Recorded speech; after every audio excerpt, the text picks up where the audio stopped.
Good evening दोस्तों, क्या हाल चाल है। उम्मीद करता हूँ बहुत बेहतर होंगे। दोस्तों, आज हम ऐसे व्यक्ति के बारे में, ऐसी पर्सनालिटी के बारे में बात करने जा रहे हैं जिसको सुनकर आपके रोंगटे भी खड़े हो जाएंगे और कहीं ना कहीं ये भी जोश पैदा होगा कि किसी के अंदर राष्ट्र प्रेम हो तो इस कदर हो। ठीक है, आज हम बात करने जा रहे हैं रविंद्र कौशिक की, जो भारत के सबसे बड़े अभी तक खुफिया एजेंट साबित हुए हैं।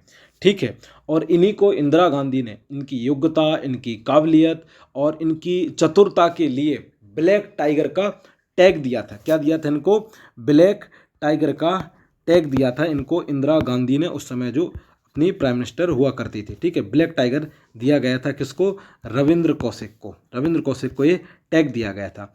ठीक है, अब शुरू करते हैं। कौन थे? दरअसल एक व्यक्ति जो कहाँ रहता है? राजस्थान के गंगानगर में। कहाँ रहता है? राजस्थान के एक जगह थी, उसका जगह का नाम था श्री गंगानगर। ये व्यक्ति यहाँ पर रहता था। ठीक है, आप जानते हैं कि ये जो इलाका होता है वो भारत और पाकिस्तान की जो बॉर्डर है, सीमा उसके आसपास है। और आप जानते हैं कि जो यहाँ के लोग होते हैं, ये आर्मी के पास इतने होते हैं, उसके कल्चर से इतने वाकिफ़ होते हैं, इनका माइंडसेट भी कहीं ना कहीं भारतीय सेना में सेवा देने का थोड़ा सा होता है। तो रविंद्र कौशिक उनमें से ही एक थे। ठीक है, इन्होंने शिक्षा में बीकॉम किया था। ठीक है, बीकॉम किया था। और एक दिन ये अपने काम के लिए, माफ़ी चाहूँगा, काम नहीं, ये इन्हें एक्टिंग का बहुत शौक था। ठीक है, और ये कहा जाता है कि राजेश खन्ना की तरह लगते थे, तो रहते भी वैसे ही थे। तो क्या हुआ, ये अपनी एक बार एक्टिंग का शो करने के लिए कहाँ गए? उत्तर प्रदेश की राजधानी है लखनऊ, इनका जाना वहाँ पे हुआ। ठीक है, लखनऊ में क्या हुआ, इनका जाना होगा। तो लखनऊ में शो कर रहे थे अपना, वहाँ पे इन्हें एक्टिंग करनी थी और इनको चाइना के आर्मी इनको पकड़ लेती है, मतलब शो के अंदर। ठीक है, एक नाटक कर रहे हैं, उसमें ऐसा हो रहा है और ये उसमें बहुत कमाल का किरदार करते हैं। और उस शो को देखने के लिए रॉ के अधिकारी आए थे, RAW के अधिकारी आए थे। हम आपको बता दें कि रॉ भारत की जो एजेंसी है वो एक खुफिया एजेंसी है। ठीक है, ध्यान रखना। तो रॉ के अधिकारियों को रविंद्र कौशिक का जो नाटक है वो इतना पसंद आया, इतना पसंद आया, और रविंद्र कौशिक से रॉ के अधिकारियों ने क्या हुई, मुलाकात की और कहा कि जो रोल अभी आपने नाटक में किया, क्या ये आप असल ज़िंदगी में करना चाहेंगे? ठीक है, तो रविंद्र कौशिक ने कहा इससे बढ़िया क्या नहीं हो सकता। ठीक है, तो रॉ अधिकारियों ने कहा तो फिर ठीक है, आपकी हम ट्रेनिंग शुरू करते हैं। अब चूंकि रॉ के कुछ प्रोटोकॉल होते हैं, कुछ नियम होते हैं, तो रॉ ने कहा कि यह बात आप किसी को नहीं बताएंगे कि आप हमारे साथ काम करने जा रहे हैं, परिवार से आप कुछ और कह दीजिए। तो रविंद्र कौशिक अपने परिवार से मिले और परिवार से कहा कि मैं अब दुबई जा रहा हूँ और 2 साल के बाद वहाँ लौटूंगा, मेरी जॉब लग गई। तो परिवार ने कहा ठीक है, ओके, कोई दिक्कत नहीं है। इसके बाद इनकी क्या होती है, रविंद्र कौशिक की रॉ द्वारा ट्रेनिंग शुरू की जाती है। रॉ द्वारा ट्रेनिंग शुरू की जाती है और इस ट्रेनिंग में उनको उर्दू भाषा सिखाई जाती है। एक मुसलमानी व्यक्ति कैसे रहता है, उसका खान पान क्या है, ठीक है, वो नमाज कैसे पढ़ता है, उनकी संस्कृति कैसी है और पाकिस्तान की संस्कृति कैसी है। ठीक है, सब कुछ उनको पूरी ट्रेनिंग दी जाती है। इन 2 सालों में पूरा उनका डॉक्यूमेंट तैयार किया जाता है। ठीक है, पाकिस्तान के पूरे डॉक्यूमेंट्स बनाए जाते हैं उनको और सब कुछ सिखाया जाता है। वहाँ की राजनीति के बारे में बताया जाता है उनको। ठीक है, और वहाँ की जो सेना है, वहाँ से उनके वहाँ के उसके बारे में बताया जाता है। मतलब पूरा उनको पाकिस्तान का क्या है, कल्चर समझाया जाता है। ये ट्रेनिंग में चलता है। अब इसके बाद जो बात आती है वो ये आती है कि अब रविंद्र कौशिक को कहाँ भेजा जाए? पाकिस्तान। तो पाकिस्तान जब इन्हें भेजा गया वो समय था 1975 का। ठीक है, और इन्हें जिस नाम से भेजा गया वो इनका नाम रखा गया रॉ द्वारा नवी अहमद साकिर। इस नाम से क्या हुआ, रविंद्र कौशिक भारत में इंटर करते हैं। और केवल रॉ ने ये इसलिए भेजा था कि आप वहाँ जाइए और जानकारी जुटाइए अलग अलग तरीके से। लेकिन अब आप देखिए, रविंद्र कौशिक इससे भी 2 कदम आगे निकल गए। दरअसल क्या हुआ कि आर्मी जो पाकिस्तान की सेना थी उसमें निकली भर्ती। क्या निकली? उसमें भर्ती निकली। अच्छा, रविंद्र कौशिक ने पाकिस्तान में कराची कॉलेज से क्या हुआ, LLB किया, मतलब उन्होंने वकालत पढ़ी, कानून की पढ़ाई की। और जब वहाँ पर सेना की भर्ती निकली तो रविंद्र कौशिक वहाँ पर सिलेक्ट हो गए। और जब ये बात किसको पता चली? रॉ को। तो रॉ की तो खुशी का कहते हैं ना, ठिकाना ही नहीं रहा।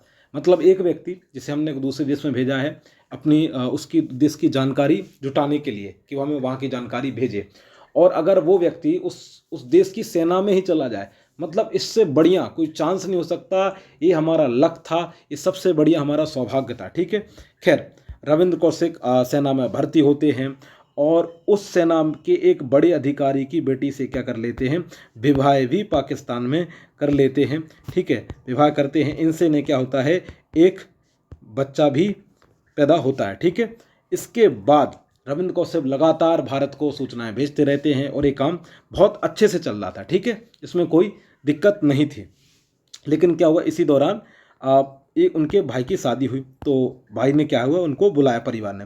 तो रविंद्र कौशिक को भारत बुलाने का इंतजाम पूरा रॉ ने किया। ठीक है, और इन्हें मुंबई, माफ़ी चाहूँगा, दुबई के रास्ते इन्हें भारत लाया गया। इन्होंने वहाँ पर अपने भाई की शादी अटेंड की। ठीक है, अटेंड करने के बाद और रॉ के कहने पर ये फिर से वापस कहाँ चले गए, रविंद्र कौशिक पाक चले गए। और ये माने कि रविंद्र कौशिक की ये इनके परिवार से आखिरी मुलाकात थी। ठीक है, ये इनकी आखिरी मुलाकात थी। अब देखें आप क्या होता है, जब वो पहुंच जाते हैं वहाँ पर सब कुछ ठीक चल रहा होता है, लेकिन अब यहाँ से बहुत कुछ बदलने वाला है। क्या होती है कि रॉ एक और एजेंट को कहाँ पर, पाकिस्तान भेजती है। रॉ इसी दौरान एक एजेंट को और क्या करती है, पाकिस्तान भेजती है और उनको उसका जो नाम दिया गया था, उसका जो नाम था वो था इनायत मसीह। क्या नाम था उनका, इनायत मसीह। ये व्यक्ति क्या होता है, जब बॉर्डर क्रॉस कर रहा होता है, जो पाकिस्तान का जो बॉर्डर है इंडिया पाकिस्तान का, इसको वहीं पर इंडियन आर्मी पकड़ लेती है। अब यहाँ से बदकिस्मती शुरू होती है रविंद्र कौशिक के लिए, भारत के लिए, भारतीय सेना के लिए। दरअसल क्या होती है कि जो इंडियन आर्मी है वो इनायत मसीह से कबूल करवा लेती है कि तुम कौन हो। तो दुर्भाग्य से जो इनायत मसीह है वो कबूल कर देता है कि आपकी ही सेना में एक आदमी है जिसका नाम, क्या नाम है, नबी अहमद साकिब।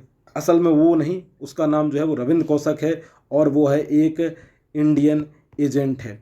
यह सुनकर पाकिस्तान आर्मी के पैरों के नीचे से ज़मीन खिसक जाती है। उन्हें यकीन नहीं होता है, क्योंकि रविंद्र कौशिक मेजर पोस्ट होती है ना आर्मी में, वहाँ तक पहुँच गए थे। तो ये पाकिस्तान के लिए किसी सदमे या झटके से बड़ी नहीं थी। अब देखिए, अब यहाँ से प्लान क्या करती है पाकिस्तान की आर्मी जो क्या नाम से इनायत मसीह गए हुए था, उसको जिसको पकड़ा था, उससे बोला कि आप जाओ और अगले दिन मुलाकात करो। ठीक है, किससे, रविंद्र कौशिक से। तो इन दोनों की मुलाकात कराई आर्मी ने पूरे प्लानिंग के तहत, पाक आर्मी ने। और जो वहाँ पर जो मुलाकात हुई उस जगह का नाम था जिन्ना गार्डन। ठीक है, दोनों मिले। ठीक है, और अच्छा वो सब इसलिए करा रही आर्मी ताकि रंगे हाथ पकड़े और इन पर मुकदमा दर्ज किया जा सके। इसलिए बाकायदा वैसे भी पकड़ सकती थी, लेकिन पूरे रंगे हाथों पकड़ना चाह रही थी ताकि रविंद्र कौशिक के पास बचने का कोई भी तरीका ना हो। आर्मी ने प्रॉपर ये काम किया। ठीक है, और इस तरीके से जिन्ना गार्डन में इनायत मसीह और रविंद्र कौशिक की मुलाकात होती है। इसी दौरान पाक आर्मी आती है, उनको गिरफ्तार कर लेती है और इसके बाद शुरू होता है क्रूरता का दौर रविंद्र कौशिक के साथ।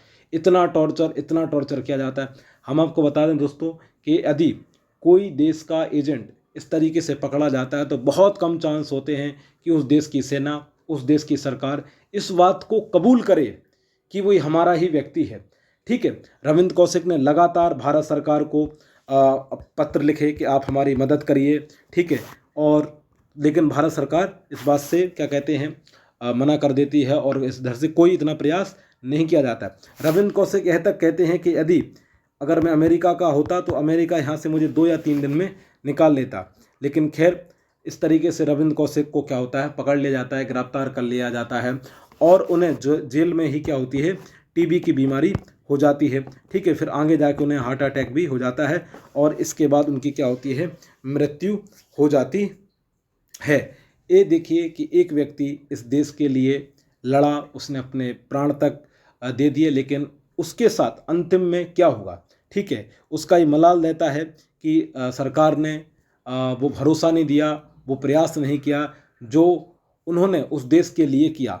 तो एक मलाल हमेशा रहता है। जब भी मैं ये कहानी पढ़ता हूँ, सुनता हूँ, ऐसे सूरवीरों की कहानी हमें जानना चाहिए, समझना चाहिए। वो लोग हैं एक्चुअल में हमारे हीरोज़, यही होते हैं, ठीक है, जिनकी बदौलत हम और आप घरों में सुरक्षित होते हैं, है ना, हमें किसी प्रकार का कोई खतरा नहीं होता है। हम गर्व करते हैं रविंद्र कौशिक जैसे व्यक्तित्व पर, ऐसे जवान पर। जय हिंद, जय भारत।